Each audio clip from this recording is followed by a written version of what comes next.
across the world. And I'd just like to extend a warm welcome to our guests tonight, who we'll introduce shortly, and a big welcome to the audience for popping in to listen in to the session tonight. This is a bit of a technology and commo test for us, and we have basically our beta testers for the game and some other invited guests, and you guys can chat in the chat box.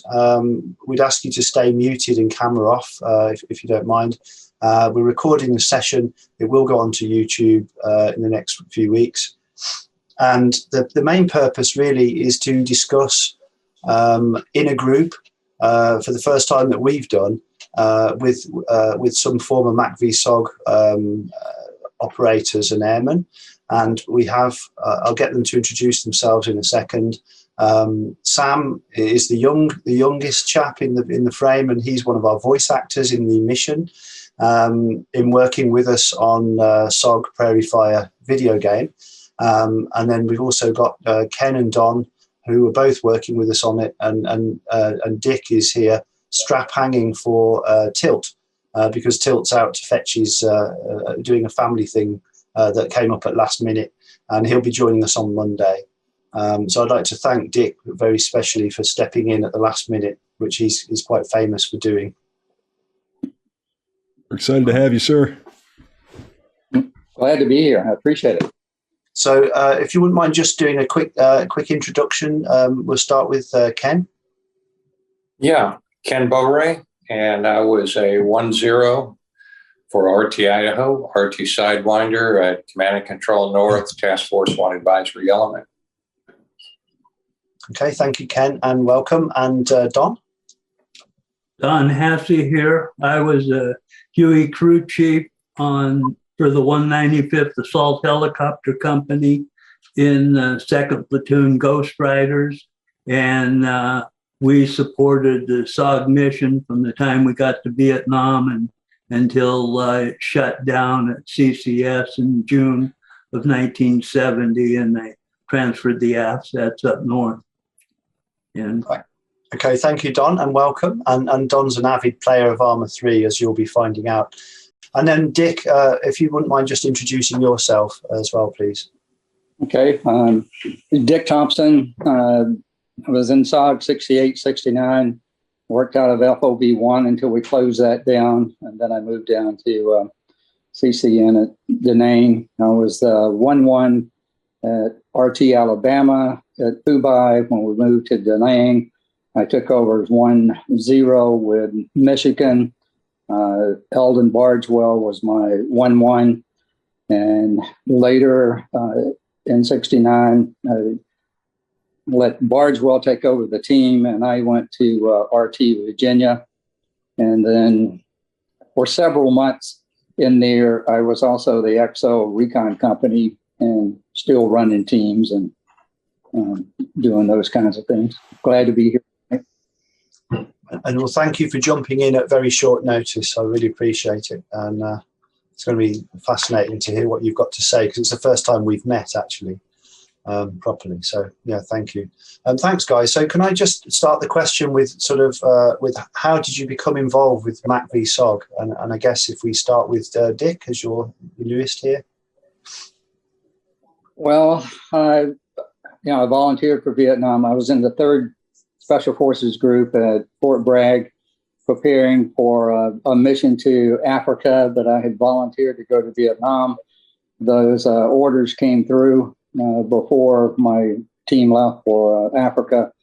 So got to Vietnam. A friend of mine was there, and he said, whatever you do, don't volunteer for SOG. They all die, so don't volunteer. But the next day I volunteered because it sounded like kind of a cool job to have. Anytime you have to sign a clause that says you can't talk about it for 20 years, and you're volunteering to go anywhere and do anything, it must be a pretty cool job. So off I went. Thank you. And Ken? Yeah, was interviewed. I wanted to go to CCN and in SOG, and I was at Fort Bragg, and went through and was interviewed back there. And 3.5 weeks later, I was in processing. So it all came to be what I was hoping for, and it was an eye opener when I in processed it in the train. The checklist going through all the offices. The only one I couldn't get to sign off was the chaplain, because his assistant said he was up at CCN giving memorial service. So I took a big gulp and realized, okay, it is what they said. So that's how I ended up there, and it was a great experience. Thank you, Ken. And Don? Well, the 195th was the commanding officer that built the company at Fort Carson, had worked with the Special Forces at Fort Bragg in the early 60s with CH-21 Shawnee aircraft. And then he took that company to Vietnam, and they ended up at Pleiku, and he worked with the Special Forces there. And the 195th had the L-13 Lycoming engine, which had more power than the B model did. And it was able to hold a hover at altitude. And so when we got to Vietnam and started our missions in December of 1967, we started off working for Sigma and Omega, and just started. And then in May of 68, we were put Opcon to CCS, what became CCS, and stayed with them until June of 1970. Thank you, Don. And could I ask an extra question in here? Like, how many recon missions you guys ran? Well, what I can count is the first 60 days after being a 1-0 and going through 1-0 school, which was a requirement by Chief SOG before you could run your team. 60-day period, I had 5 missions to start off with, and I'm not sure, just several more after that. Okay, thank you. And Dick? Well, I guess I break it up into missions in Vietnam, and then what we all probably refer to as over the fence real SOG mission. So there's right at 20 SOG missions and 10 or so in-country missions. Thank you. And Don, I think you had... Well, I had what amounted to 300 missions, and probably 75–80% of them were in support of SOG. Did fly some in the May offensive of 1968 in support of Saigon, and the May offensive on Saigon, and but most of it was in support of Sigma Omega. And then we spent the month of September of 68 supporting Project Delta in country missions. Yeah, that's quite a record you've got there, Don, to be fair. That's 300 combat missions. Yeah, it was a busy job for air crews. There weren't near enough air crews to go around, and we just hopped from hot spot to hot spot to hot spot. And you would do several in a day, right? Pardon me? You would do several in a day. Yes. So getting shot at 2 or 3 times a day. Yeah, sometimes we would get 12, 16 hours in a day of flight time, actual flight time with the aircraft running. Thank you. Okay, and I know you all worked with indigenous troops. we've got a question here from Pi saying, what were your experiences working with indigenous forces in NAM versus purely American troops? So I guess looking for the sort of the pros and cons of working with indigenous troops. Well, if I could, I'll start with pros. I had a Brew team, RT Sidewinder, and then I had a Vietnamese team, Idaho. And without the indigenous teams, there were no teams. They were dedicated, professional. We all trusted our lives to them. We all, at one point, would rotate home.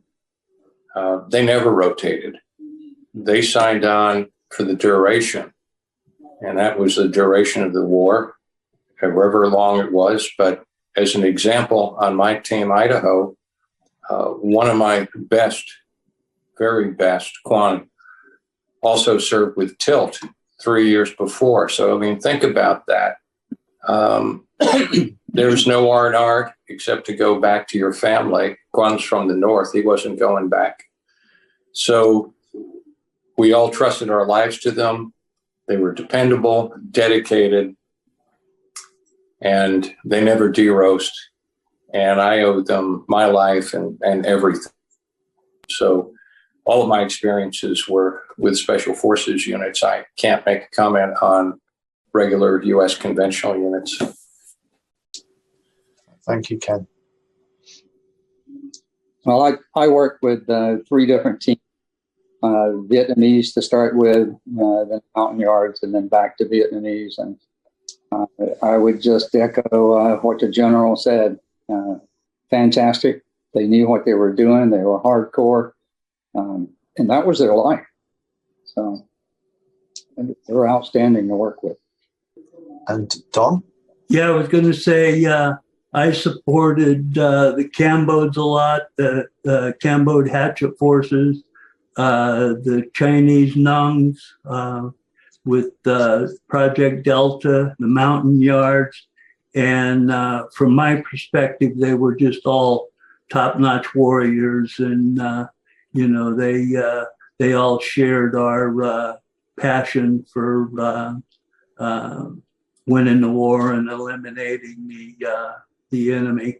And I think that I can attest to guys on the ground that many times the indigenous people, because they grew up and lived in the jungle, they would know and experience things that the American guys wouldn't be privy to, but the Vietnamese would, and that a lot of times saved their lives. That's perfect. Thank you. And can I ask, it's a bit of a personal question, out of all the non-Americans in Vietnam, who would you say you were closest to and why? Obviously, to the members of our team, and in particular, you get very close to your interpreter to have a working relationship. Give you an example. We had a very bad contact and couldn't move, and the North Vietnamese started yelling something.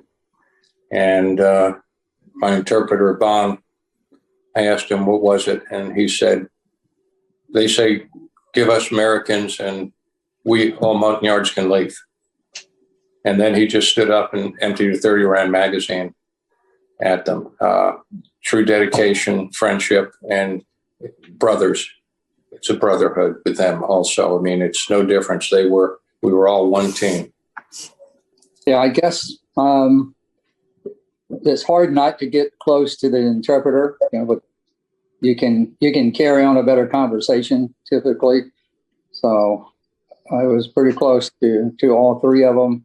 And then it just kind of varied from team to team who else would, bond with me the most. So.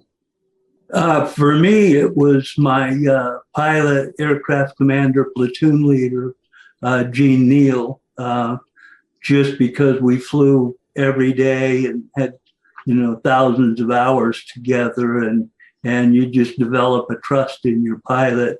But the indigenous troops, I think the ones that I really developed the closest relationship to was Project Delta's Roadrunner platoon. Those guys were just amazing. They'd dress up in full NVA uniforms with NVA documents for the area. And then 3 of them would go run the trails and see what intelligence they could gather. And, they spoke, a little bit of English. We could communicate together. And a couple of them even spoke pretty good English. And, I developed, in that month working with them, I developed a pretty close relationship with them. And then, of course, there were, quite a few of the SOG Recon guys that I was with that, we developed a relationship. 2 of them, Frenchie Massow and Leroy White, who were killed in the mission where Roy Benavides got his Congressional Medal of Honor. I was pretty close to them. And it was a bitter pill when we found out that they had died.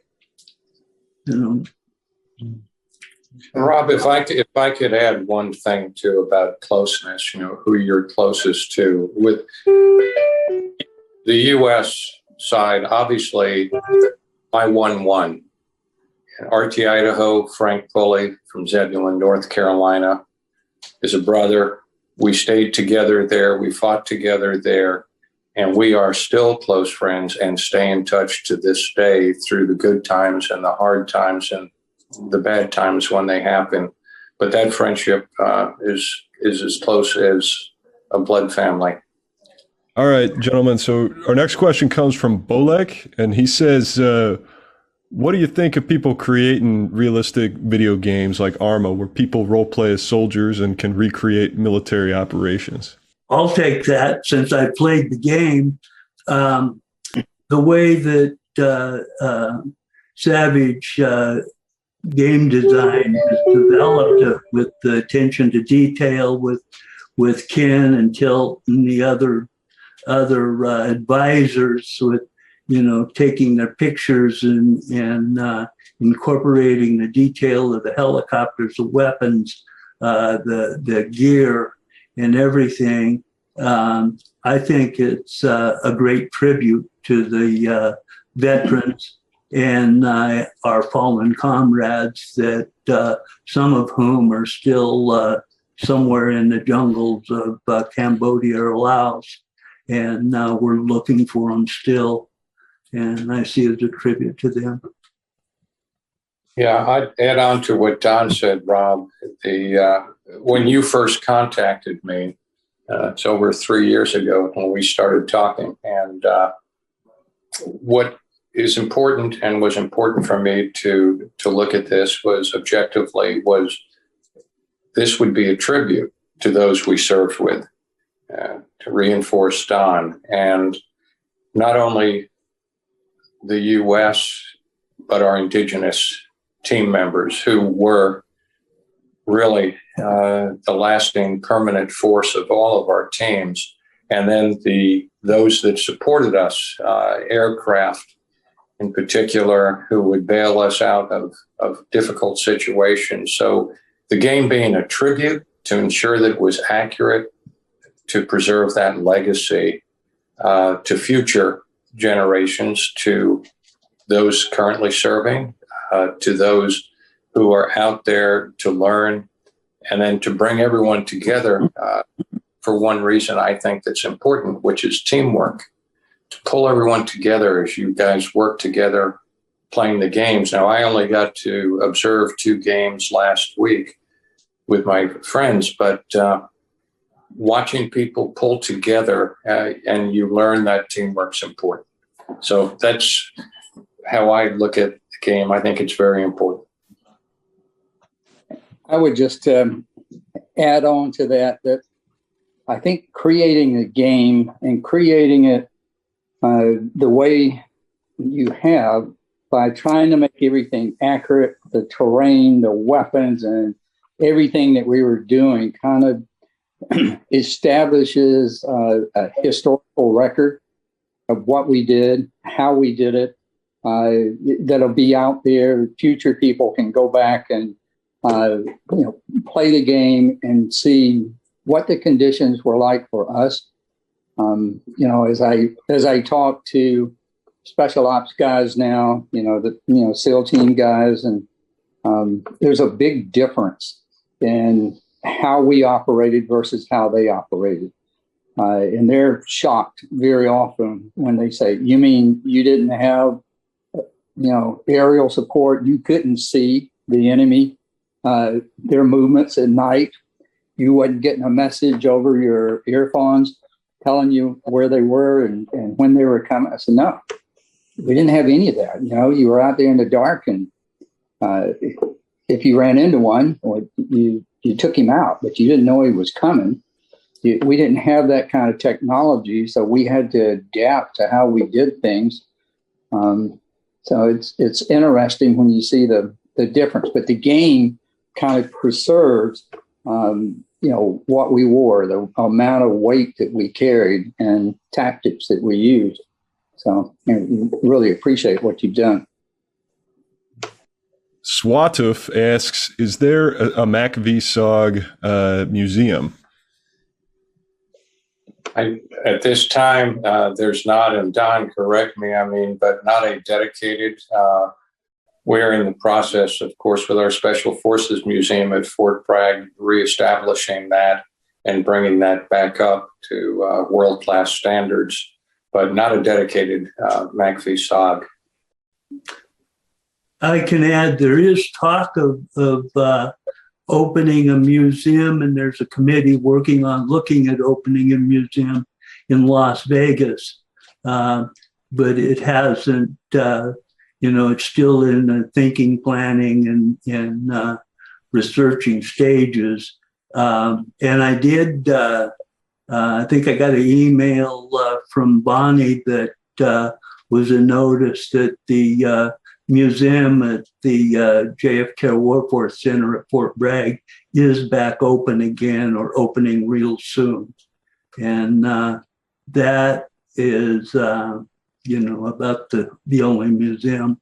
Very little at the Airborne Museum at downtown Fort Bragg, or Fayetteville. To add on that, Don, the Special Forces, if you would, Special Warfare Museum opened up on the 1st of April. And it's going to be moving to Bryant Hall, where it's being renovated. There's a program, and then, of course, there's the vision of the world-class established. We've got a great group that's been working that, supporting Lieutenant General Bodette, USASOC Commanding General, and now the JFK Special Warfare Center and School General. Major General Pat Roberson is in charge of pulling this together. So we've got momentum, and it's great. It'll be a great place for folks to visit at Fort Bragg, and eventually Las Vegas. Positive thoughts. Yeah, well, we'll see. Looks like we just had the Wild Carrot, Jim Shorten, join us. So welcome, sir. Glad to have you.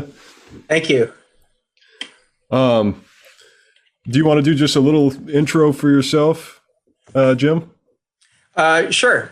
I joined Special Forces in '68. I left Special Forces in '78 when I went in the Air Force to be a pararescueman. But I went to Vietnam. I went to Vietnam first with the Navy in '66.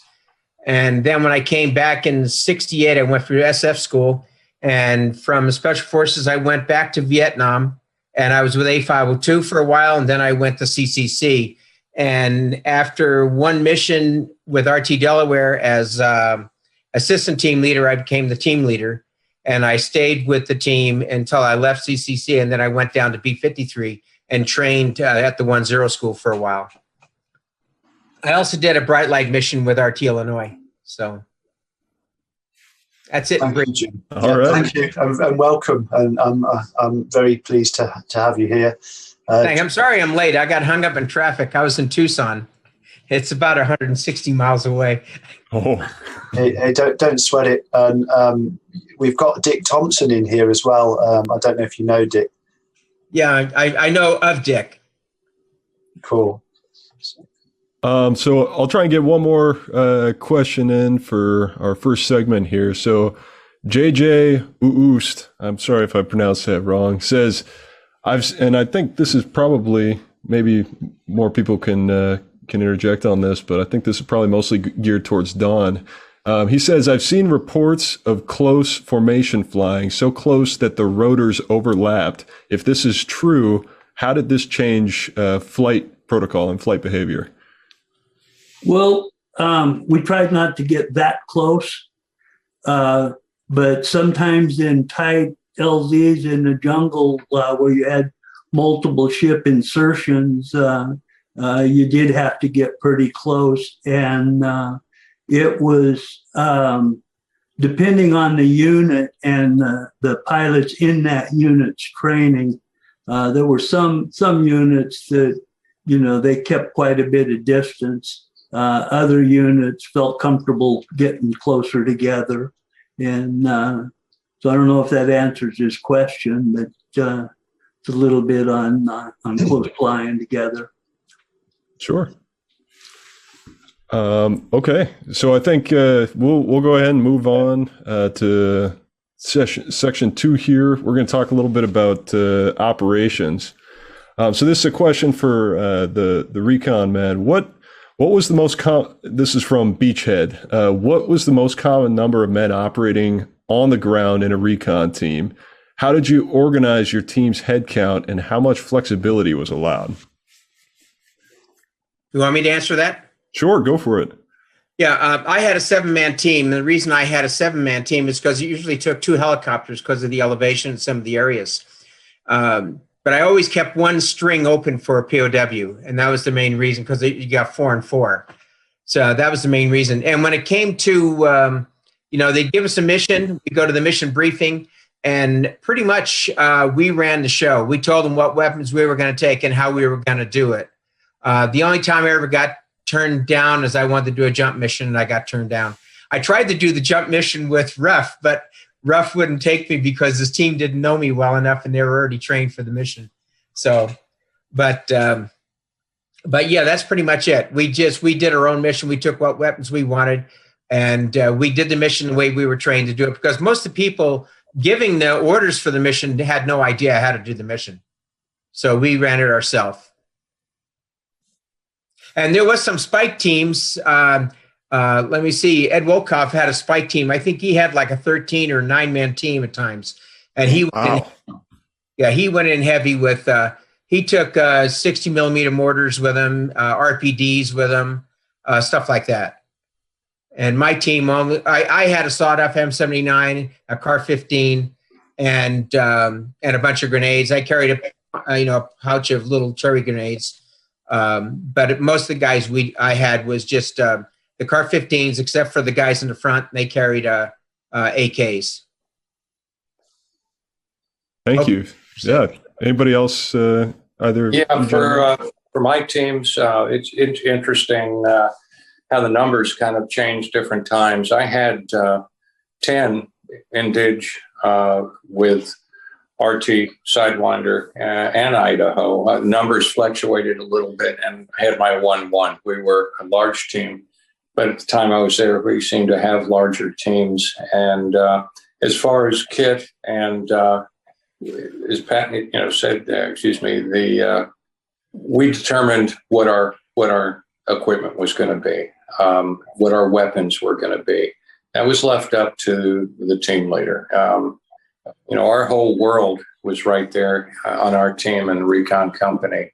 So there was no dictation of you will do this, you will do that. Basically, you determine what the mission is and task organize your team. You'll have strap hangers if you needed it, and depending on the target, we would bring strap hangers in, or we would strap hang with the team, or we'd reduce the team if we needed to. Most of the time, I would take 7 people total. I did do some spike team missions where Bruce Lombard and I would put our 2 teams together, and we would go in with 19 or 20 people. Sometimes we'd have a medic along with us. Very special missions like we were going after a group of POWs that were being moved one time. So we went in, with a really heavy team. A third of the time, probably, I was the only American on the team. So I kind of like that. To me, when I had other Americans with me, I felt, there's a stronger obligation there to take care of them, make sure, they came out with us. If it was just me, then, I worried about me and my little guys. I enjoyed going in as the only American. All right. Thank you, gentlemen. Next question comes from Damian Wayne. He wants to know regarding visual recon flights before missions. As everything kind of looks the same in jungles, what intel did you gain from VR flights besides locating LZs? Well, from my experience, first of all, the VR was absolutely critical. To get out to your AO, not to overfly your target directly, but to skirt it, to be able to look for LZs, to look for any indicator routes, anything significant for your ingress and egress, then to get back after you did it and during it, taking your photographs. All I had was an Olympus Pen EE camera, half frame, 35 millimeter that was issued to us. And once we get back, we go to our photo lab and develop the photos and then lay them out with our map, analyze the terrain, the elevations, the routes in, routes out, superimpose the known enemy positions on it. The VR was critical. Without it, you were going in blind. That's my experience. Mine was similar.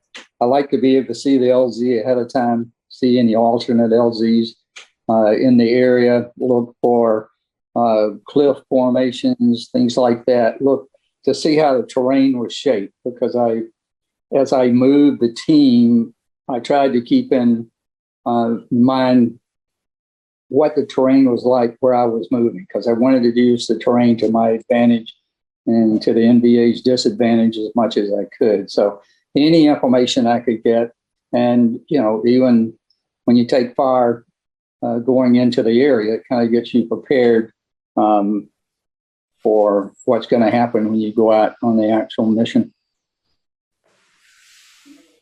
If you like, I'd talk. On a lot of my missions, I didn't even get the chance to do the VR. But on a few of them, it helped out because of, you look where the areas where the slash and burns were, where some of the terrain was, the hills were, where the rivers were. And it kind of gave you a little bit of knowledge of the area. And but I never looked for, when I strapped hanged on one, we had to go in and land, but we didn't even get on the ground. We got shot out 3 times. But on most of them, I like to rappel in, or I like to go down by short ladder. I never like going in on a LZ because of usually the bad guys had something going on there. And I never liked coming out on the LZ. I always came out on strings, except for, I think, one bright light mission I came out on a short ladder. Okay. Is that the short ladder where you finished up hanging off the skid, Jim? No, the short ladder would be like they dropped the ladder down. If you look at some pictures where guys are riding the ladders, you see them sitting in the middle of the ladder. The ladder might be this long, and they're sitting up in here somewhere because they drop the ladders out. They run in and they clip in right there, and then they take off, and that would be like a short ladder. Where the chopper doesn't have to land, he's only like maybe 10 feet off the ground. Gotcha. Okay. Thank you. From aviation's perspective, I think we always flew over, did a pre-flight over or near the area, because I was down south with a lot flatter terrain, but you could get open areas, you could find LTs, alternate LTs, water flows, rivers, and things like that. And it just, just give the 1-0 on the team so much more information. as the other guys have said, going in, they know what to look for, and if they get into contact and need extracted, they know what the several LGs look like, and I think it just helps them. Excellent. Yeah, thank you, gentlemen. Appreciate that. I got one note I can throw in there is that when I was on the A team, I went in on a few bomb craters, and I hate bomb craters. It's like trying to walk through a chain link fence trying to get out of them. So I never used bomb craters when I was at CNC. So question now from Goldberg. What commo techniques did SOG use to confuse the NVA? Did you use anything like in World War II, the Navajo code talkers? We didn't have any Navajo soldiers on our team. Obviously, we didn't have anything quite organized. We did have secure device at one point, which we did have to have, which would give us the ability to transmit. But anytime you transmit, you're risking direction finding. But other than radio silence and a call in the morning and one at night to Covey, a code word, that was it. Defer to the other guys. Yeah, and one thing, when they were in contact, they'd use the mic squelch, 1 for yes and two for no. Yep. And sometimes the enemy was so close you could actually hear the enemy talking while they were squelching answers to questions you were asking them. Wow. In the background. And then the secure radio, I think, was the KY-28. Right. And it had to be preset with the code in it. So the team on the ground had to have the same code, and then the aircraft had to have the same code. It had to be keyed in before the mission. And as I understand, they were quite heavy to carry on the ground. They were very heavy. 54 pounds. Yeah. Wow. Plus the extra batteries you had to carry because of that. As for me, when I was on the ground, I carried the radio myself because I didn't want to ask somebody, hey, come here, I want to talk to you. Talking to the radio. I never did that. I carried my own radio. And a lot of times I walked point as well. But I only used the secure sound system. That was the Prick 77 with the KY-28 and 38. I think 30 was the 38 the gun, or 28 was the gun that you had the code 28, in? 28 the gun. The 38 was the box. Part. Yeah. So, and I was on one mission where we had it, and then they had to pull us out through strings, and the guys weren't used to pulling guys out on strings, and they drug us through the trees. Lynn Moss was carrying that 38, and it ripped it off his back when we got drug through the trees, collapsed his lungs. But he made it back okay. But they sent a team in looking for it, and they couldn't find it. But that was actually in Vietnam, not in Laos or Cambodia. But most of the time, I just used the Prick 25. So, and we had a little plastic bag over it, and we just whispered into it, and you can actually, they can hear you fine whispering through that little plastic bag, keep it from getting wet. And that's better. And like Ken said, it was like 7 in the morning, 5 o'clock at night, and that was it. And when Covey was there, he circled off to the side. He never circled overhead, because a lot of times when they left, when they circled off to the side, the enemy would mortar that area. And that I've seen that happen a few times when I was on the ground. Did you? Go ahead, Rob. Did you call? Did you let the pilot ID the smoke? So that yes, I would put a marker out and I'd say ID my marker, because you never give the color of your smoke. If you give the color, next thing you know, you got 3 or 4 colors out there, or smokes out there. So I never gave what color it was. I just said ID my marker. It could be a flash, it could be a panel, or it could be the smoke if it was pretty dense area. We had a team on the out identify, and then Don and his guys would identify our color. Exactly. Yeah. We had a team on the ground one time where the pilot said, "I see yellow smoke" or whatever. So he went in on yellow smoke, and just by chance, it happened to be the enemy. And he goes, "Whoa, wrong smoke!" And he pulled back up and got out of there. But it was the enemy. They popped the same color smoke. So. Yeah, I had a mission one night. We were extracting a team, and they had a strobe light. And there was a strobe light at about 11 o'clock from my position, and another strobe light at about 9 o'clock, my position. So I got on the intercom, told the pilot, and we give the code word to change radio frequencies. And the guys on the ground turned their strobe light off. And then a Thunder Chicken gunship went in like they were coming in to pick them up. And before they got to them, they gave them a few rockets and miniguns to put their strobe light out. So they use visual like light strobe lights at that time, because nowadays we have the infrared ones. Yeah, well, we had the covers. Mm-hmm. We had a little infrared covers that went over the strobes. Okay. All right, so I think let's see. NT, he has a question. Oh, this one will be a great one. How did you evade trackers and dogs?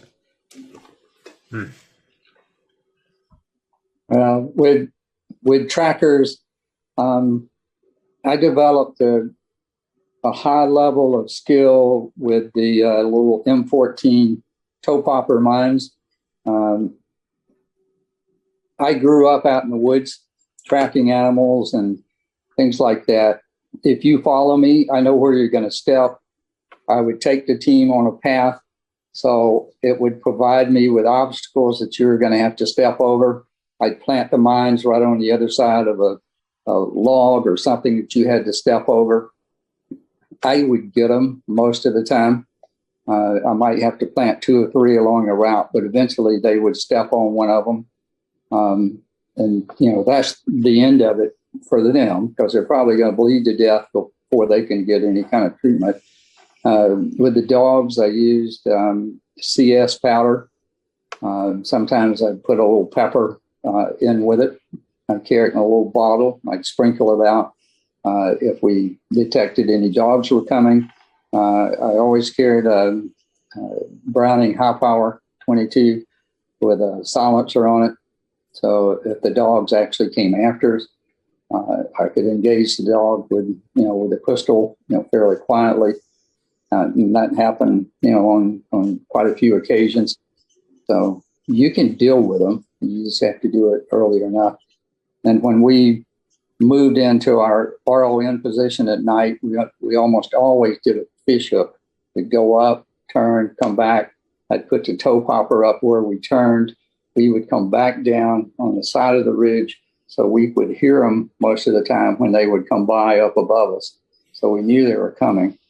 When they hit the toe popper, usually they would open fire out front because they thought that's the direction we were. I typically put the claymores out in layers, one layer way out, another layer back closer to us, so I could engage them more than once they came after us. So, sorry, got a little long-winded on that one. Oh, that's awesome. Thank you. Yeah, I've only been chased by dogs one time where they're coming after me, but I use the same thing, the CS powder with the. I did use the CS powder. I didn't put any black pepper in it, but I don't know if it worked or not. But we got away from the dogs. And other trackers, I just managed to elude them, got out of the area because they were tracking us one time. We finally got on our 5th day, and that was a pretty scary mission. But we've got away from them, and we all got out. Same thing with CS powder and toe poppers. I carried CS powder in one of the bug juice, the insecticide containers, and would have that, if I squeeze it and put it out, and it was really good, easy, light to carry, and it worked real well. But that's pretty much it, Dick. I think you guys hit everything. Great. Yeah. Thank you, gentlemen. Yeah, it's definitely interesting to hear that, and you'll definitely see a lot of parallels with some of the tips that the advisors comes straight from you gentlemen that tell our players in the game as well. Okay, next question comes from Let's do K. Grarud. He says, what were the risks of extracting using Stabo, McGuire rigs, Swiss seats, and ladders? How much faith did you have in the pilots with them literally having your life on the line? Oh, I can answer that one. I had a lot of trust in the pilots, except for one time when they switched the group. It was actually down at 10 school, and the chopper wouldn't get down close to the ground. They kicked us in the head, knocked us out. 2 guys broke legs. I broke my back. Then the next day they brought the guys in to replace them. They had to pull us out because we had broken legs and injuries and stuff. But that's when Lynn Moss got drugged through the trees. I got drugged through the trees with him. But thank goodness for that nylon webbing. It broke a lot of the branches before it broke me. So, but coming out on strings, that was my preferred method. I loved riding strings. I rode strings like 16 or 17 times.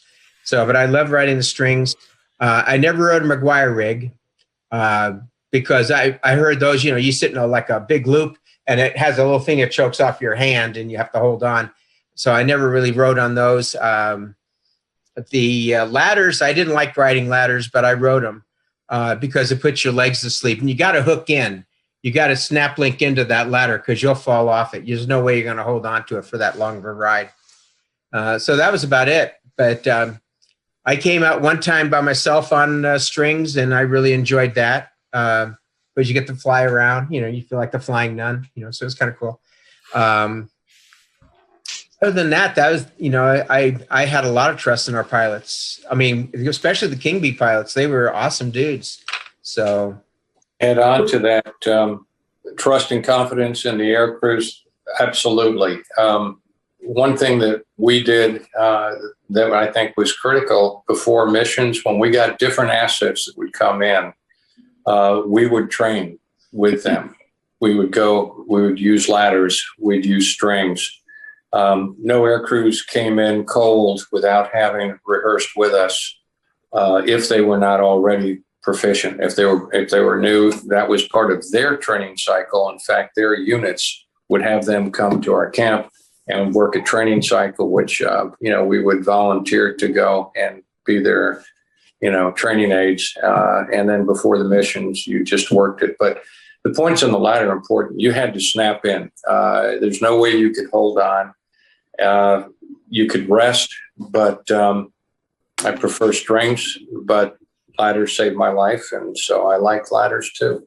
From an aviation standpoint, in the 195th, our aircraft commanders were trained on the strings and the ladders.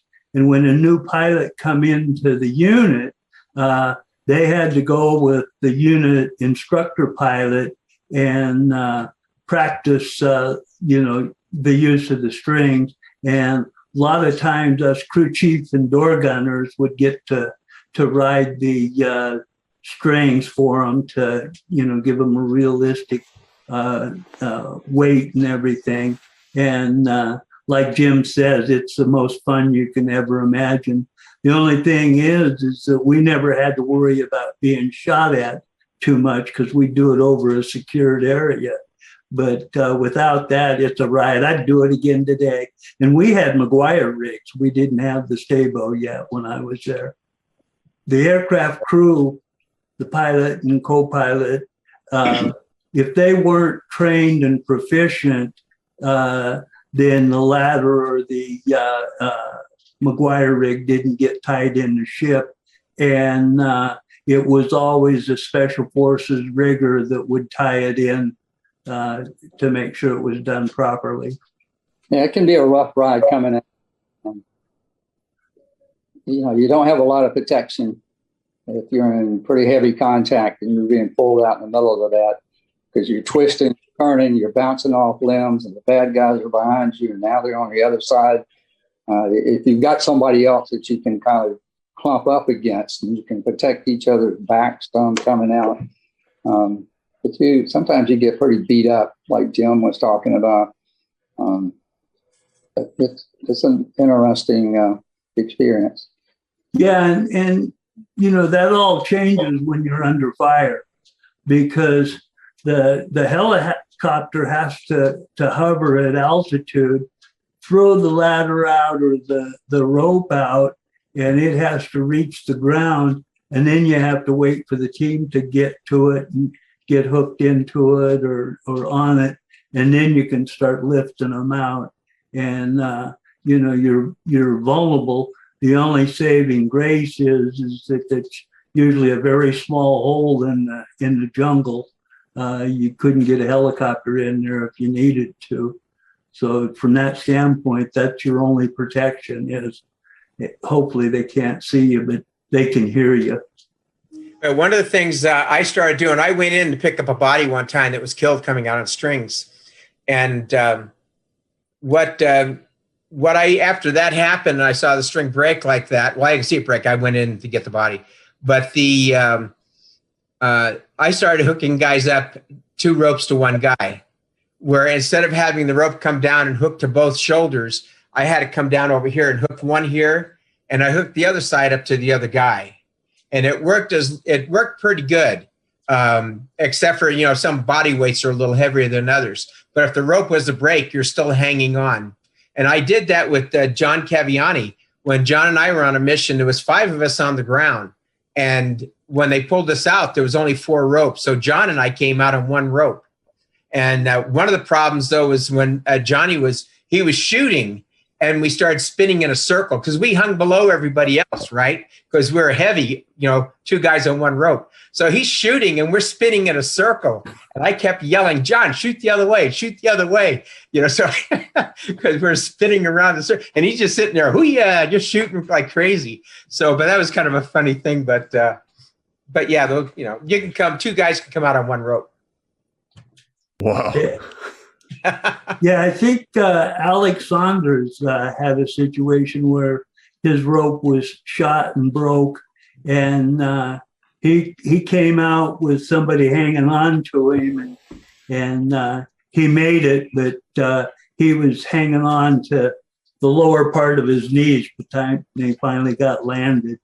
And damn, but yeah, it's the fun and games we played that back then. Hey Rob, do you want to jump on these ones? So some questions from the audience now? Yeah, okay, great. We've had some brilliant questions come in. The first one's from Jason at Savage Actual, who's a former Marine Raider, Special Forces, and he's saying, in country, what mindset did you develop to make it day by day? Did you take it from mission to mission, day to day? And he was just wondering about the parallels between your generation of warfare and his. Well, I can jump in on that. I'm one of those guys that develops. I mean, I take the situation and I just totally immerse myself into that situation, and I deal with what I've got to deal with. And usually going in on those missions, it's about the same mindset as you're going in, but once you're on the ground, it kind of changes a little bit. But you got to take everything out of your head, and you just got to apply yourself to that mission. Because being a 1-0, you're a team leader. You're in charge of these guys, which always bothered me too. By the way, I remember my first few missions. I was talking to Tilt about this, but man, flying in on my first few missions, I'm sitting there going like, "What am I doing here? I have no business being a team leader, being here. I got these guys' lives in my hand." And most of the guys told me the same thing. They said we all felt the same way. I knew how to talk to aircraft, how to bring them in, how to call in anything I needed. I knew how to deal with it. So I guess I was qualified, and that's the only thing that put me there. But I was always cool. I was always very calm in combat, and I don't even have no idea how many situations I've been in. But I've always been calm, so I just deal with the situation, and my mindset is in that situation. And it's the same like when I was in pararescue, when I had to fly out in the middle of the Pacific Ocean and parachute in with scuba gear on and all this other medical gear on me and stuff to take care of somebody on a ship.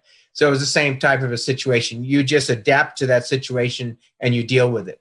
Yeah, I was going to say that's very well said. I've always told people that there's a special place in your mind you have to go. And you go there and all you deal with is what is at hand right then and there. If it's putting out tracers that are coming at you, or if it's, whatever it is, you just are totally focused on the mission and accomplishing that. And then after you get back and, get in the club, that's when you kind of lighten up and take a little easier and come out of that place.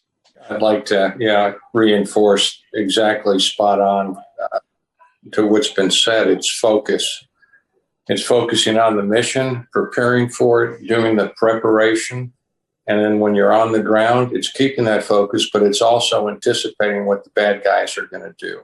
You got to think like a bank robber, okay, if you want to put it that way. What are they going to do? Where am I? What do you expect them to do? Not that they're going to do it, but you just got to try to anticipate what's going to happen as you continue your mission. Yeah, mine pretty much the same thing. I'm very focused. I plan ahead. So when I hit the ground, I have a plan, and then I start adapting based on the terrain, based on what the bad guys are doing, what the weather's doing. But I'm very mission focused once I get started. Thank you, guys. That was excellent, and thank you, Jason, for the question. I have a question here from Mike, who's a Force Recon gunny, and he's asked, what's the lowest and highest altitude you've ever jumped from, and what was that like? Well, the lowest I've ever jumped has been, I don't even know. I know my chute opened up, and within about a second, I was on the ground. It was at night, and I was a jump master, and I'm looking out, and I threw the chem lights out, and I grabbed the other guy, and I go, "Hey, look at the chem lights. They're awful bright." And he goes, "Yeah, it must be those new high intensity chem lights." So I talked to the pilot, and I go, "Hey, what's our altitude?" And he goes, 1,500. And so then we get on, the chute opens up, we hit the ground, and I'm going, whoa, like that. And so I get on the horn, and I ask, "Hey, what is our altitude?" And there's this pause, and he goes, "It's 1,500 MSL, mean sea level." And we're up in the hills. So I have no idea if I would have jumped over one of the hills, I probably would have hit it. So I might have been 300-400 feet off the ground. But I've intentionally jumped at 800 feet back at Bragg for pay jumps. You wait all day to jump. So I don't care how high, you just jump. But my highest free fall actually was in Vietnam. My highest free fall in Vietnam was 14,000, and that was down at Long Ton. I went through the Halo school there, but we couldn't get up to 20,000 because of the traffic going into air traffic going into Saigon, and they wouldn't give us clearance to go up any higher. Some of the other guys managed to do it, and they did some of the night jumps and free falls at night. But my highest one was 14,000, and the others were about that same altitude. I guess for my low jump, this is for you, Rob, is 700 feet, but that was over there in the Queen's Parade Ground at Aldershot from a balloon. For static line, I think 900. For Halo with oxygen, 23,000. Yeah, my lowest free fall was 500 feet. The highest was approaching 30,000 feet. I'll get there before I quit. The world looks different. You see it. You can see the roundedness of it, and it's interesting. Yeah, there's a place in California where they'll take you up to 35, maybe even take you up to 40 if they can get clearance, and you can free fall there. And I'm game to go there. I still skydive, by the way. I still jump, and I still scuba dive and everything. We got some very good altitude jumps at El Centro out there. I think, Ken, you were a Halo instructor, is that right?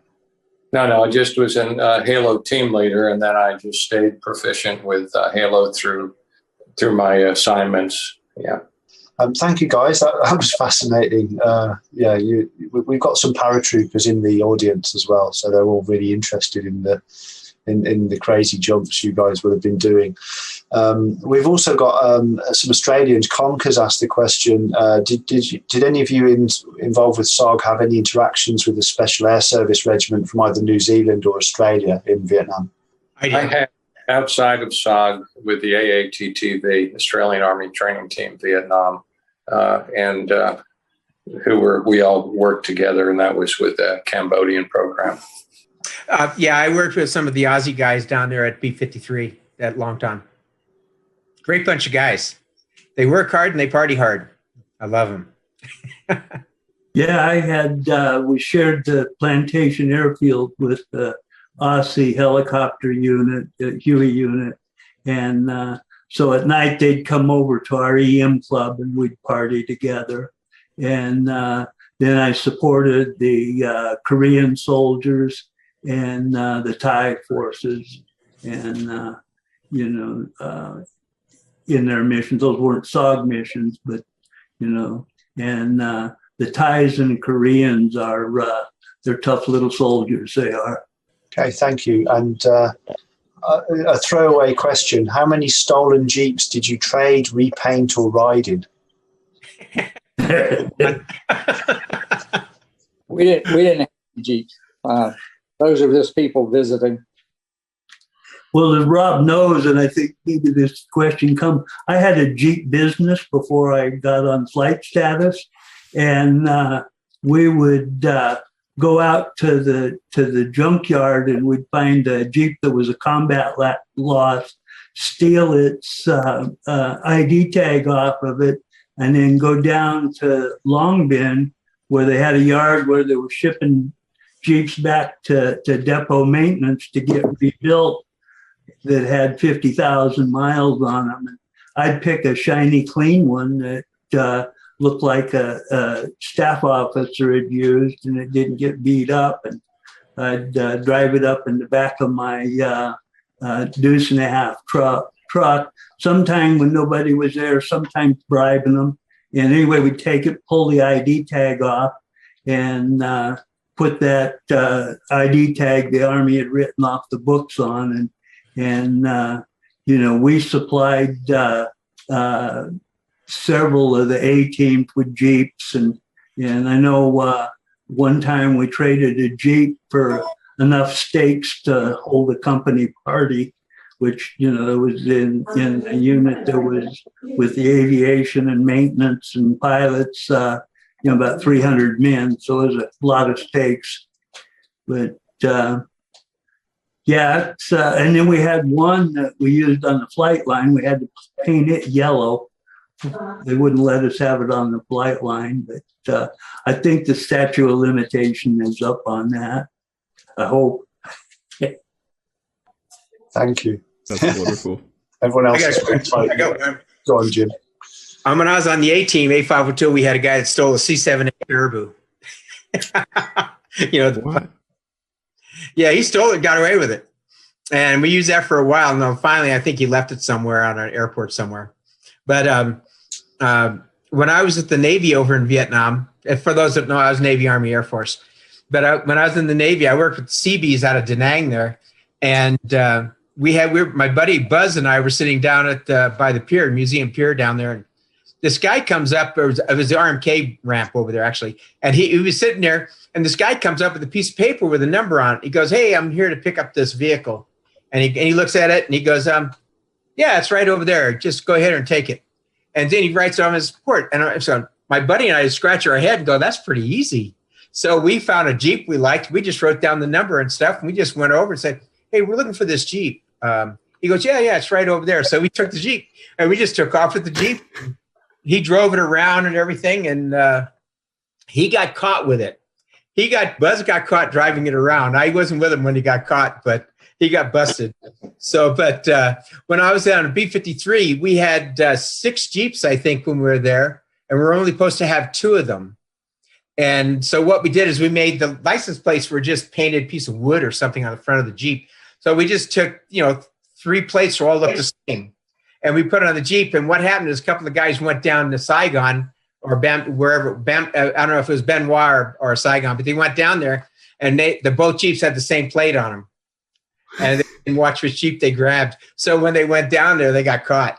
And so they had to do some explaining on that. Wow. Sounds like it was the Wild West where you guys were in Nam. So it was great back in the old days. Great. Yeah, I mean, we were all government property, so it was fair game, Exactly. So, Rob, how are you going to inject this into the game? I think there's a lot of tradecraft that was discussed. There's always a lot of Jeep stealing going on in the game anyway. Good. if you park your Jeep somewhere, somebody's gonna filch it before you know, as soon as you've turned your back. People will steal your Huey as well if you're not careful. So yes, they will. Yeah. you got to keep it under guard, lock and key. Okay, so we're on to session 3, which is on equipment, and this one is this is me asking, isn't it? So this is a question from Kay Grorud, which is, did you choose your mission loadout yourself, or was it chosen for you? That's weapons as well. I chose my, depending on what we were going to do, who we were taking. And I carried a lot of ammunition.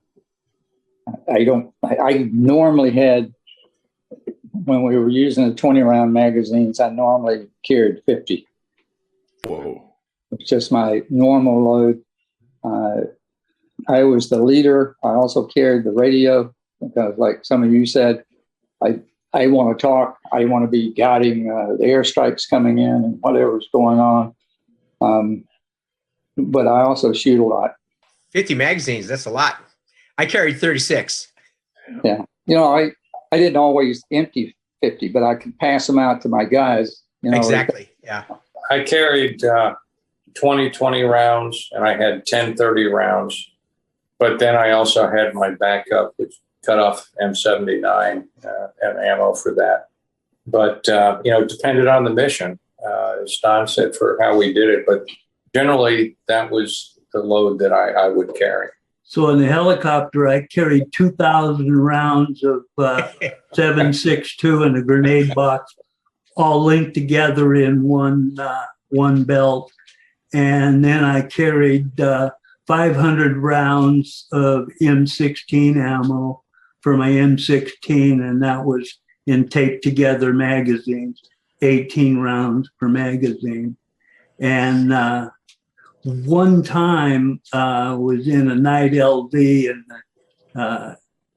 the enemy got between us and the team, and a big firefight ensued, and I was getting to the point to where I was concerned I was going to run out of M60 ammo and have to use the M16 to finish the firefight. But before that happened, they finally broke through the front of the aircraft, and we were able to lift them out. So, yeah, I was like you, Don. I also carried 2,000 rounds of M60 for my machine gun. Not really. Yeah, really. You had to have braces on your leg. I can tell you from experience that 2,000 round grenade box is heavy. Yeah. You know, you want a helicopter or something to transport it with, because you wouldn't want it on your back. I carried a machine M60 one time. Wouldn't do that again. But on Marble Mountain, when we would go out between missions and be on the combat outpost up there, I had an M60 position set up there, so I didn't have to carry the gun. I didn't have to carry the ammunition. It was already in there with me. I could have a blast at night with that thing. But yeah, I carried it one time in the jungle. I used to teach my people, when you hear that RPD or you hear a machine gun open up, you got to get them. You got shift your fire, you got to take that sucker out. Apparently, they say the same thing, because every time I would start shooting, it was like they all shifted toward me. It can run your anxiety level up a little bit. So once was enough. Yeah, I can see that. Ken, you carried an RPD for a while there. Yeah, that was just for one specific mission. And, like most everyone else, I also carried my radio. Same reasons, I wanted to be able to speak, control, and not have to have someone else do that. But, RPD, 100-round drums, and 2-quart canteen covers. And a great weapon for what it was for the time. Yeah. We had I think it came from CCS. We had they called it the Death Machine. It was an M60 with a 1,000-round backpack where the belt came from back and came underneath your arm into it.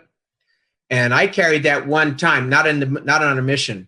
I carried it and played with it up on the yard range. And there's no way I'd take that out in the field. That's just too friggin' heavy. You need a big guy to carry that. That was way too heavy. 1,000 rounds is a lot of weight. Yeah, that's why in the infantry they have a machine gunner and an ammo bearer. Yeah. You know, because the two of them together are way too heavy. Yeah, you got to walk with your legs straight. Yeah. So on the subject of weapons, and this will be a good one in the recording for Ian from Forgotten Weapons, who popped in to say hi earlier. There were many personal weapon modifications in Vietnam, like cut barrels, suppressors, foregrips, welded mags. We've seen all kinds of wild photos of SOG guys with adapted weapons. Did you do the adaptations yourselves? Was it done by a unit armourer?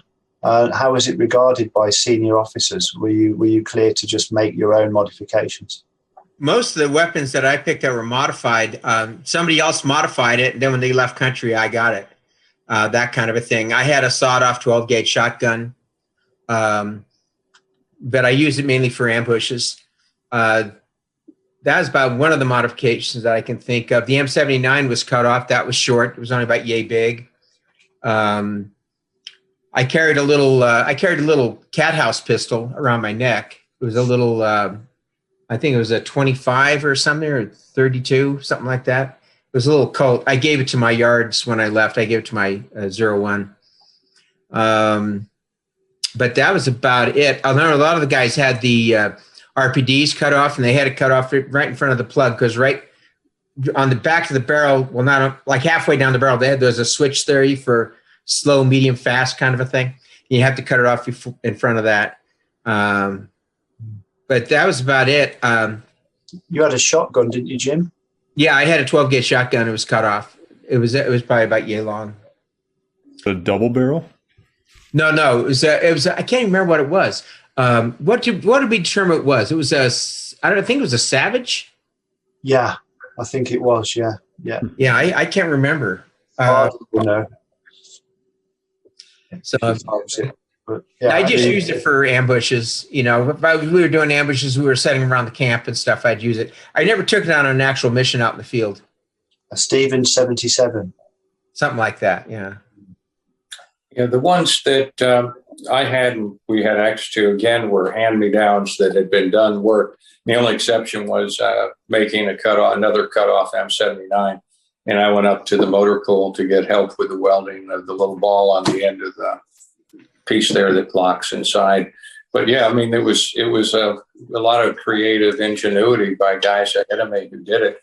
The RPD I used, I got from Eldon Bargewell, and but I think it was years of evolution of creative designing. The ones I had were hand-me-downs. So the 70 M79 primarily what we had. We see also in a lot of photos a mixture of M61, M26, M67 grenades. You know, the sort of all the different shapes, and you carried the V40 mini frags as well. Was there a preference in terms of which ones you would carry, or was it just a case of what was available when you were kitting up for the mission?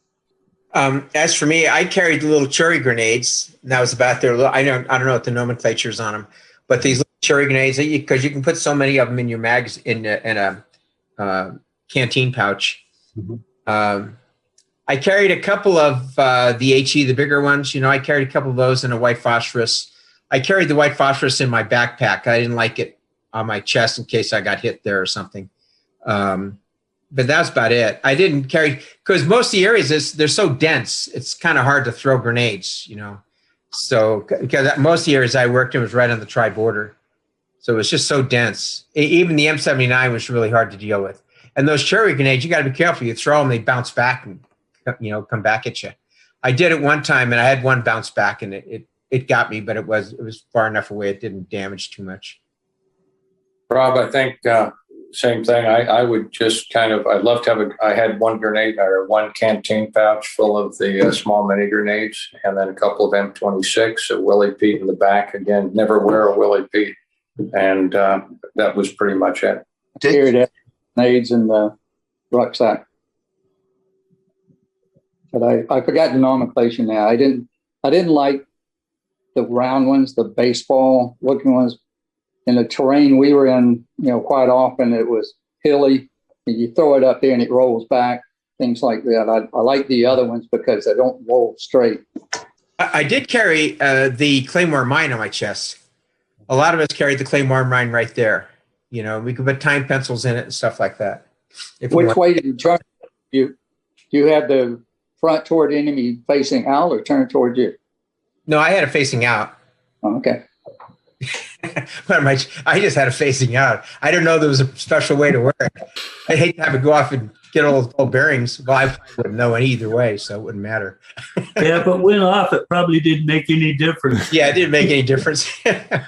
So we've got a question from Sphere, who's a Finn and involved with the Finnish military, who are one of the gaming groups that are beta testing with us, saying, how did your leadership or combat experiences in Vietnam carry over to other missions in peace or wartime? And what's the one thing you would teach every leader? Well, the one thing I taught when I was in pararescue, that's one of the reasons they wanted me in there, because of my background, because they said PJs needed more combat training. So one thing I always emphasized is look down by your feet. When you're walking through the jungle, always look down by your feet. Don't just keep looking out like that. Because I've been in situations where the enemy looks out and they walk right by you. And I did it one time in the Philippines, working with Negrito tribes over, and I told them if they can capture me, they can do anything they want to me. But they walked right next to me, like this far away. And they didn't see me because they never looked down at their feet. And so I used to have shooting ranges set up, we have like the little guys, like silhouettes under the bushes and over in the side, and they'd all shoot at the other silhouettes, but they never shot down by the ones that were close by. And I said, it's really important to look down there because that's the easiest way to get taken out. That was the biggie for me. Other stuff was pretty much general, watch out for ambushes, what to do, how to do INA drills to get away from the enemy, that kind of thing. I never fired fully automatic either. I always fired single shot, especially on INA drills. I had a little trouble adjusting with the rules of engagement, operating in a free fire zone where everyone was the enemy, and then going into a different set of rules of engagement where they need to have a weapon. Some of the things today I would have real difficulty with because one of the things I think that kept me alive was I kept being told by the older 1-0s, don't hesitate. You hesitate, you die. If you for him, you hesitate, you die. Pull the trigger. So I didn't look to see if he had a weapon. We came, where we could see each other, you were going down, and that was my philosophy. So I had to adjust that when I came back. The one thing I told everybody, and I always have, was practice, practice, practice. You cannot practice enough. Whether it's like you saw today or read about today, I'm sure you got to practice enough so that you know what's in your hand when you go to shoot. You got to know the difference between what a Glock feels like and what a taser feels like, and you got to practice enough to be able to do the right one the right way at the right time. So all we did in between missions was we drill. And if we were going to carry a different weapon system, like if we were going to take an RPD, we all had to train on that. If you were going to carry AKs for the whole team and dress like NBA, you had to practice that uniform. You had to practice using those weapons, because your mindset is already par 15. And, when the stuff hits the fan, that's where you go. And I've spent 30 or 40 years teaching decision-making under high stress to SWAT, special ops, firefighters, nuclear operators, people who have to make quick decisions.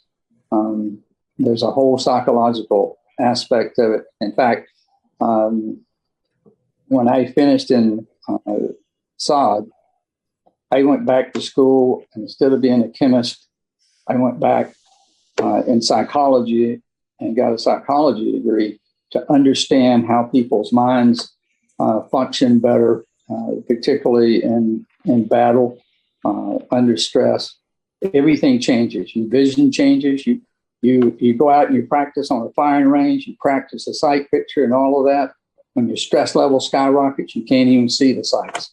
I mean, there's all kinds of things that go on psychologically and physiologically that impact your ability to perform. So practice under as realistic of conditions as you can get. Anyway, sorry, it goes so long. That was fantastic. Thank you. One of the other things I did is when I used to pull off and we'd take a break, I always closed my eyes. I closed my eyes and I listened, because when you close your eyes, your hearing sense is a lot better. And you can hear wind from water and from anything going around, birds. You can hear much better if your eyes are closed. Just don't keep them closed too long. Yeah, Rob, reinforce, I think, the importance of what was learned is the importance of tactics, techniques, importance of teamwork. When you're working with a very small team, everyone pulls together, and the importance of that is a good lesson to carry over as you go on to other assignments. Yeah, I was going to say, just reiterate that. I was just thinking Norm Doney, who was in Project Delta, wrote the rules for recon, and those rules are taught to special forces today. You know, the same set of rules, and you know, it's basically tactics about running in small group tactics. Yeah, so I guess a lot of you guys were inventing this stuff for the first time in NAM, and modern day guys would all have inherited that wisdom and culture that came back from NAM with you guys. Well, a lot of times when you're in combat, you practice your I&A drills all you want, and it beds in, and you know what you're doing when you get into a contact, but it hardly ever works out the way you think it's going to work out. You know, you turn around and run into a tree or something, you know, it's crazy. So, but you got to practice. We practiced probably 4 or 5 days a week when we were in camp. Yeah, it's funny you mentioned a tree. Was it you, Dick, that had the fight with the tree? Are you really going to bring that up?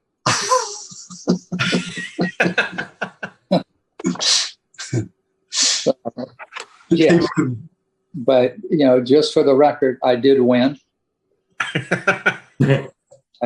When it was over, I was declared the winner. You know, banana tree fell on me, caught me off guard on the side of a hill, knocked me off balance, but I took it with me as we rolled down the side of the hill. Sorry for doing that. Yeah, you could hear all about it on your Jocko podcast, where you went into it in some detail. Yeah, it's a fantastic story. Yeah. Okay, thank you guys. Can I ask now? This is really to Ken, Don, and Jim particularly, because Dick's strap hanging on this one. How was your involvement and experience working in the game project? This is from RAC 1445. And how do you rate it now when it's nearing its conclusion? I think everything's going really well. I'm hardly ever home on the computer, but when I do see it and I see some of the quality of the pictures and the drawings and what have you, I think it's really well. I'm just waiting to see the guy with the red hair, the wild carrot on there, actually. I think attention to detail is spectacular, and it's authentic. And I think watching, as I have just a little bit here, realism, and it's hard. It's not easy. I have a lot to learn watching these scenarios, but it's well done. Yeah, I was going to say, from my perspective, I just kind of joined the team in October, right after SOAR, to provide an aviation element. And I think the one thing that drew me in more and more and more was the attention to detail. And when I'd provide a suggestion, they tried to put it to heart. And when the first time I rode as a door gunner, and there was a sea ration can on the M60, and it said cookies and crackers. I go, Rob, we can't do that. No self-respecting crew chief or gunner would put cookies and crackers on their M60. Has to be ham and lima beans. And, they took it to heart and changed it.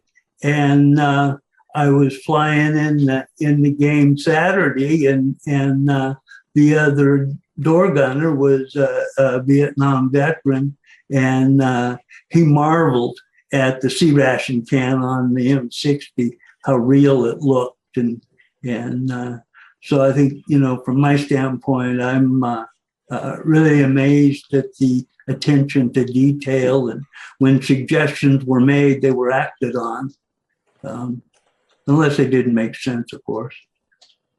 Thank you, Don. And Tony's actually in the watching tonight. So hi, Tony. I'm hoping to get you two guys back on a door gun at the weekend, hopefully. I'm going to schedule my Saturday free, so. That's brilliant. Well, thank you. And Ken, did you want to show us your helmet you've got hidden in the background? But if you're asking, what we were talking about before we all got on was the great support that we had from the Counterinsurgency Support Office. The team there, marvelous. And what I had shown Rob, okay, I'll share with you, but nothing new, Jim, to you and Don. But this is my old issue NBA helmet, but spray painted black. But this is what the Counterinsurgency Support Office, some of the kit they did and some of the really good stuff.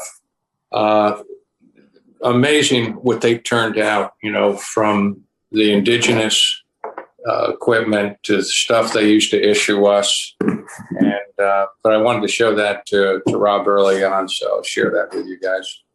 Cool. And we modeled that in game, and your wrist compass and your personal sidearm and your backpack, and pretty much all the bits of kit we could get our hands on from Tilt as well, and a lot of the bring back kit you had from the NVA from your ambushes. So there's a fair amount of accuracy if people say, oh, this is wrong, this isn't right. Well, we know it's right because you guys brought it home with you. Is that fair to say? I think you all have captured everything so authentic. Very well done. Okay, so this one was one that Icebreaker, who is one of our lead devs on Kam Lao Nam. Do you think that the team responsible for terrain has captured the spirit of Cambodia, Laos, and Vietnam? It's very challenging to put three vast countries into a 20 by 20 clicks map.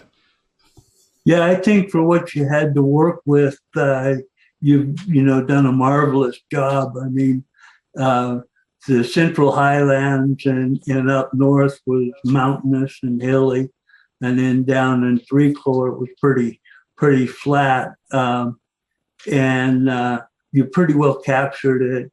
I know you had to take some liberties because you're just limited in what you can do.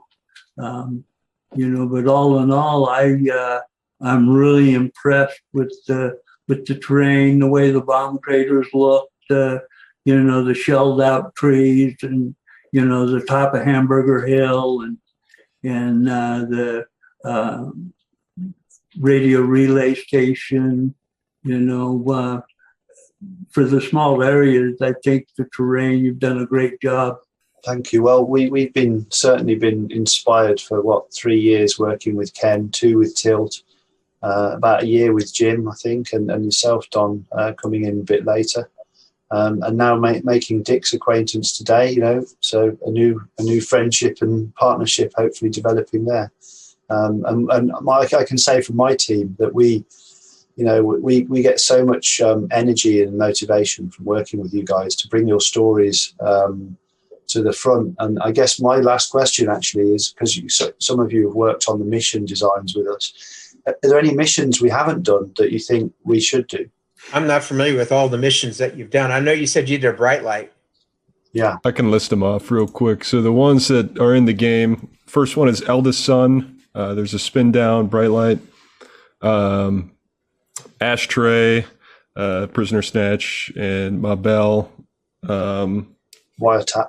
Yeah, wiretap, and then Oscar 8, which is the MF or target that sums it all up at the end. Yeah, I think the only thing I would add is for maybe the next game, and we need an Oscar 8 raid on Kosovo down south in our area, in the Fishhook area, Cambodia. Maybe down the road, do a Sante one. Oh, that, yeah, Sante raid would be good too. Yeah, I think we focused on SOG with this game, and Sante was Special Forces, but not SOG. Is that right?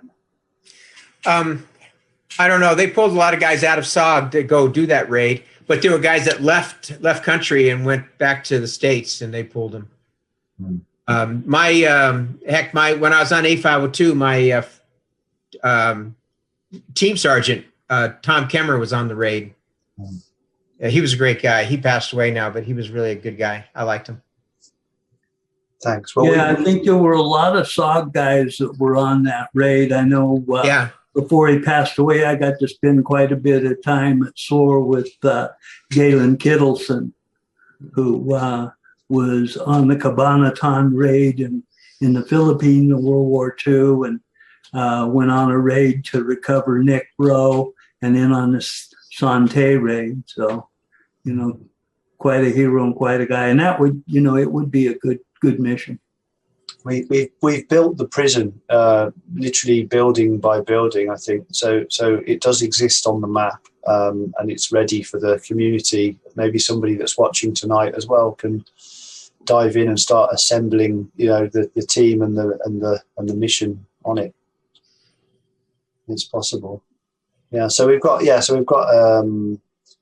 prisoner snatch, and dropping off an Eldest Son box of spiked ammo, a hatchet force blocking a road, a wiretap, an HQ raid. We're trying to cover everything there, I guess, in terms of the SOG missions. We haven't got set planting seismic sensors, and I think you guys did that. Yeah, some of the guys, we'd go out and we'd put in sensors for the B-52s. Yeah. Yeah. I guess a bomb damage assessment, you probably ran quite a few of those. I did them in Vietnam, but I never did them over the fence.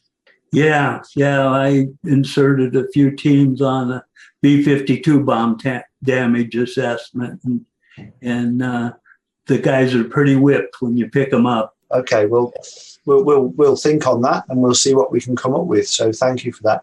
I don't want to keep you guys too long, because we've been going for coming up to 2 hours, well, 1 hour and 40, and we have another session for this planned on Monday, so we can keep our powder dry for that. And there's quite a few questions we had from the audience, which we've logged, and we'll be able to carry over onto Monday's session. So I guess I'd say I've seen some of the comments pouring in here, everybody saying, they're very, very grateful for you guys to spend your time sharing your experiences with them tonight, and as are we. And I'd like to thank you very much, and thank everyone for watching. And I guess we'll adjourn until next time.